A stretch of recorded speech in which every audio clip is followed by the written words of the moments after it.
caminaré en tu verdad. Afirma mi corazón en ti, Señor, para que mi vida honre tu nombre. Te alabaré, Jehová, Dios mío, con todo mi corazón tu nombre glorificaré, porque tu misericordia es grande para mí. Todo mi ser te alabará por siempre, porque eres grande, hacedor de maravillas, grande, solo tú eres Dios, grande, hacedor de maravillas eres tú, porque eres grande, hacedor de maravillas, grande, solo tú eres Dios, grande, hacedor de maravillas eres tú.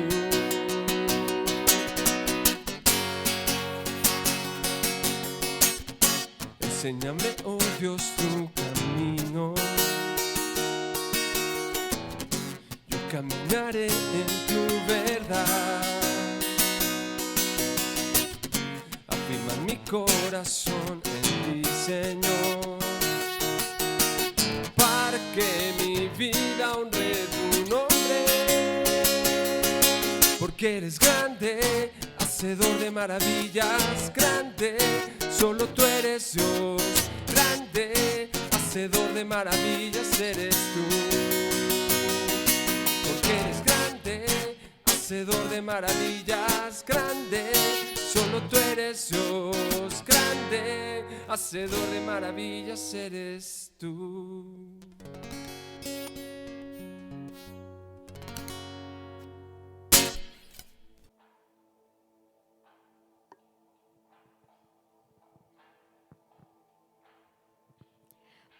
Buenas tardes, iglesia, bienvenidos aquí a la casa del Señor, que en este momento tenemos la bendición de poder llevar la casa del Señor hasta sus hogares.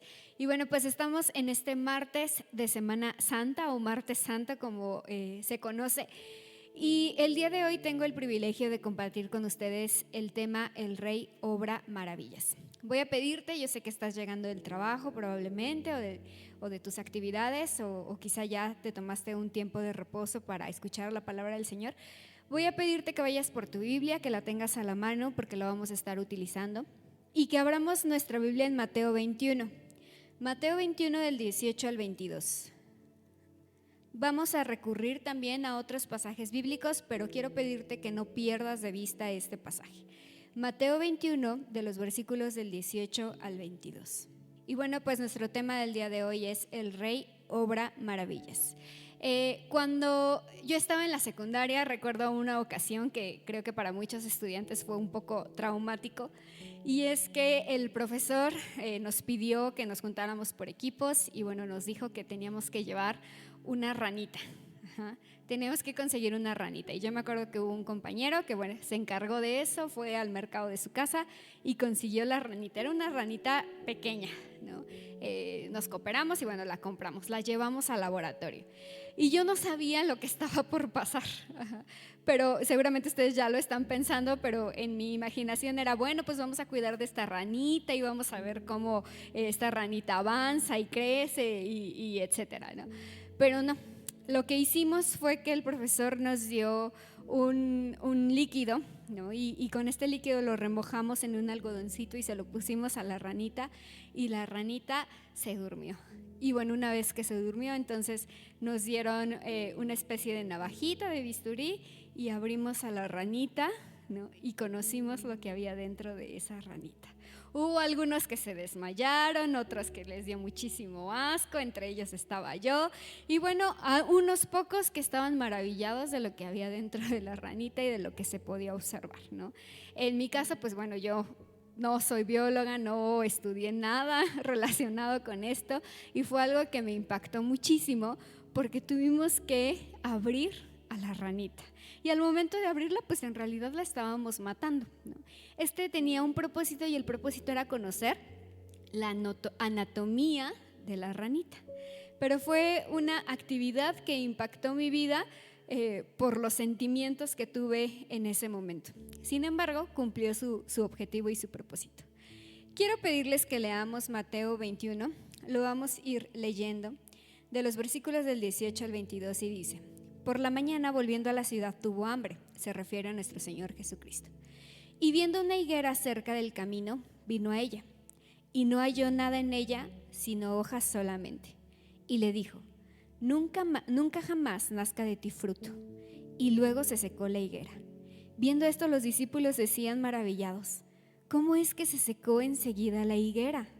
Respondiendo Jesús les dijo: de cierto os digo que si tuviereis fe y no dudareis, no solo haréis esto de la higuera, sino que si a este monte dijereis: quítate y échate en el mar, será hecho.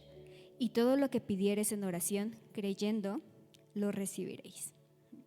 Cuando nosotros leemos este pasaje, que es un pasaje que muchos llaman incómodo, que es un pasaje difícil, que de pronto no sabemos cómo encontrar una explicación o una aplicación sobre lo que Jesús hizo.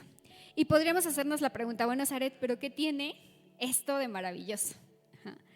¿Qué es esto que tenga de maravilloso? Y bueno, este es conocido como un milagro destructivo. Así se le conoce, como un milagro destructivo.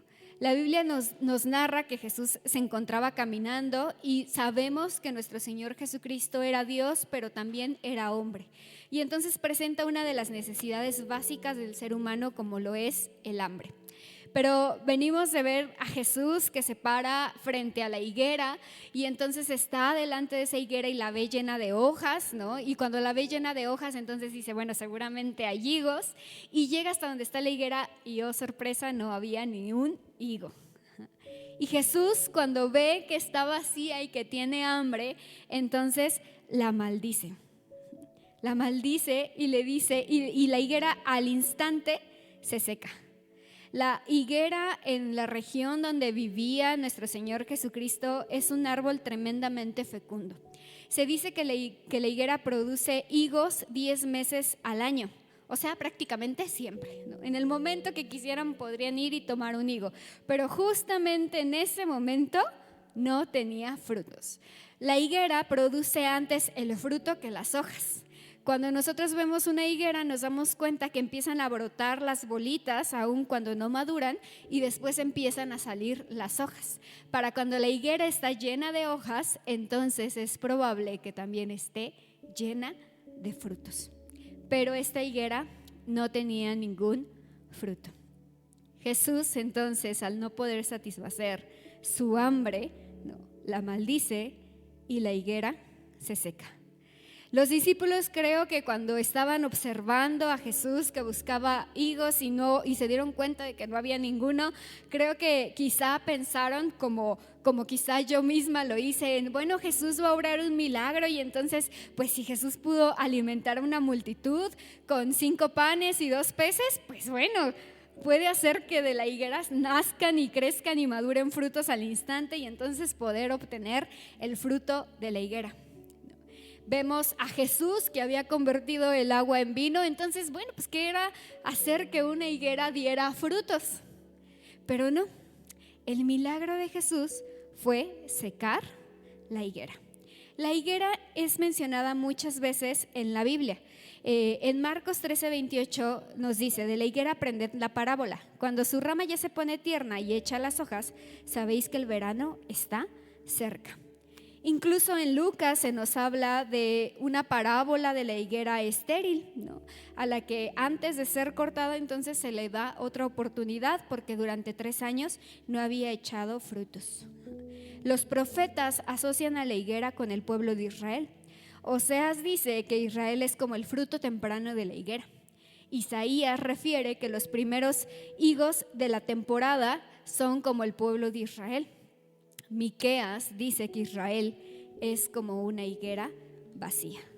Encontramos un tremendo énfasis en la Biblia sobre la higuera y llegamos a este tema incómodo, a esta escena en la que encontramos a nuestro Señor Jesucristo prácticamente pues ya en sus últimos días, obrando un milagro destructivo. pero que nosotros entendemos que es el Rey que obra maravillas. Cuando se habla o se nos predica acerca de este pasaje, algunos dicen que es una metáfora del templo, que el templo era como esta higuera, porque recordemos que Jesús iba hacia Jerusalén, y el templo es como esta higuera que es hermosa, que es fastuosa, como esta higuera, el templo, pero que está vacía, que no tiene frutos, que su objetivo se ha corrompido. Y otros dicen que la higuera representa al cristiano, que muchas veces nosotros somos como esta higuera hermosa por fuera, que parece que es un árbol plantado firmemente y que parecemos espirituales, pero de pronto no tenemos ningún fruto. Pero quiero pedirles, hermanos, que vayamos a Génesis 3, sin perder ahí Mateo, Génesis 3, y que veamos otra parte donde se nos menciona esta higuera. Cuando Adán y Eva, nuestros primeros padres, pecan contra Dios y comen del fruto que el Señor les había dicho que no comieran, entonces se dan cuenta que están desnudos. Se dan cuenta que están desnudos y sienten vergüenza. Y en Génesis 3:7 dice: entonces fueron abiertos los ojos de ambos y conocieron que estaban desnudos. Entonces cosieron hojas de higuera y se hicieron delantales. Aquí los primeros hombres sienten vergüenza delante de su desnudez. Se ven en realidad como son en su condición y les da vergüenza. Encubren su pecado o tratan de encubrir su pecado con hojas de higuera.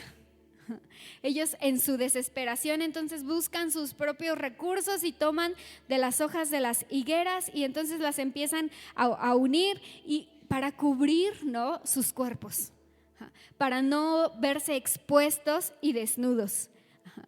Y esto les da una falsa independencia de Dios. Es decir, ellos dijeron, bueno, ya con estos recursos que nosotros tenemos, entonces podemos ser independientes de Dios. Dios les estaba dando hasta ese momento todo cuanto ellos necesitaban para sobrevivir, pero ellos, delante de su vergüenza, consecuencia de su pecado, entonces toman las hojas y esto les da una falsa idea de que podían ser independientes de Dios. Les da una falsa idea de autonomía que no es más que humanismo como el que vivimos en nuestros días, y los hace quedar desamparados de la mano de Dios. El ser humano entonces se convierte en un pecador. En Romanos 5:2, hermanos, creo que todos lo conocemos, pero vamos a buscarlo.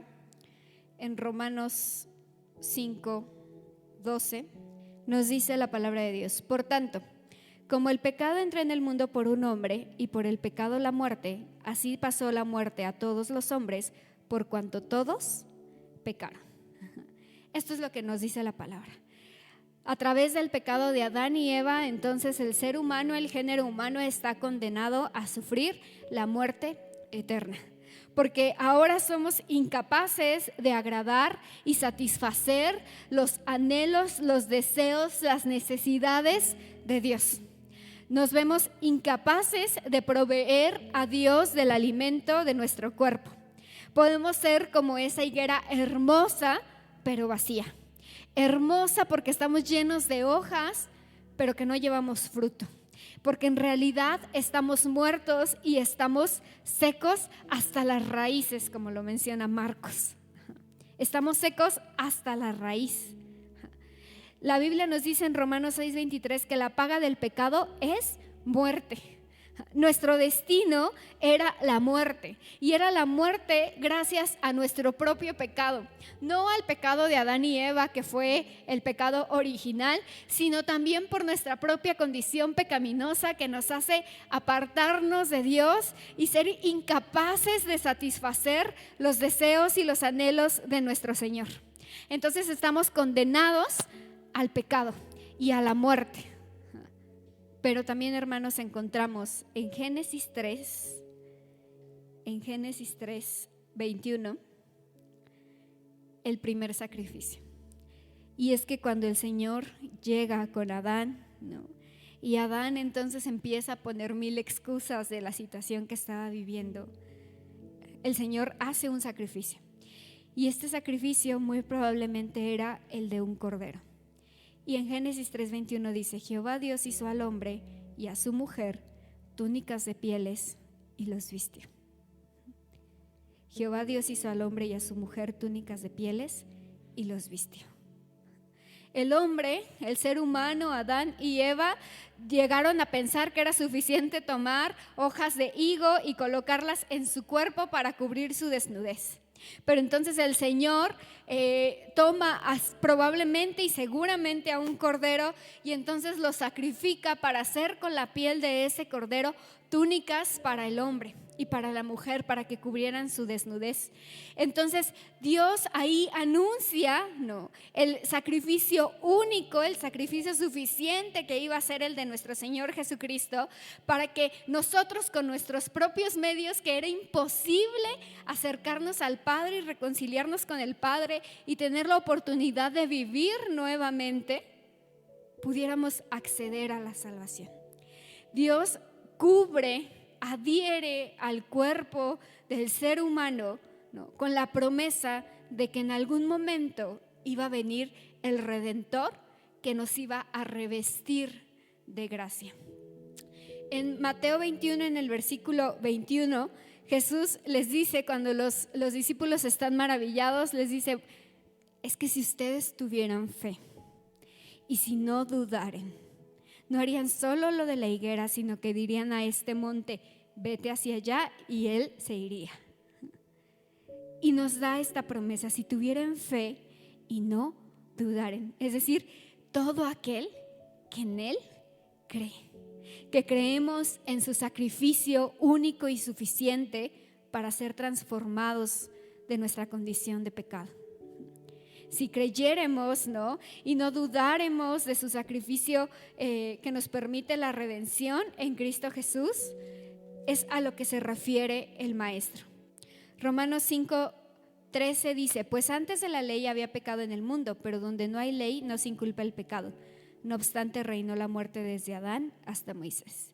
Y en el 15 nos dice: pero el don no fue como la transgresión, porque si por la transgresión de aquel uno murieron los muchos, abundaron mucho más para los muchos la gracia y el don de Dios, y por la gracia de un hombre, Jesucristo.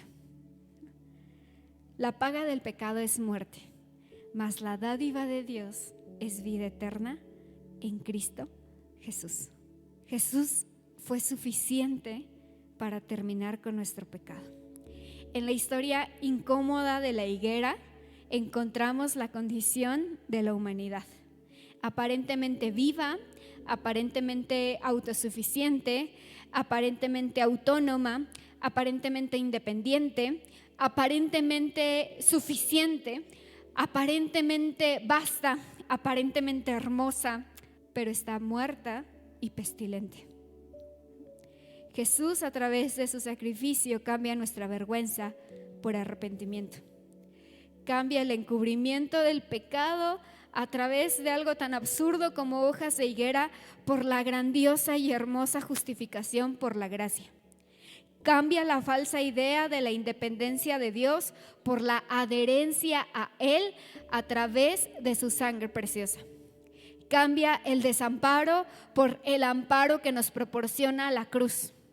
Cambia la vileza del ser humano por la dignidad de ser hijos adoptivos por su gracia. Cambia el destino eterno que era la muerte gracias al regalo de la vida eterna. Vamos a Juan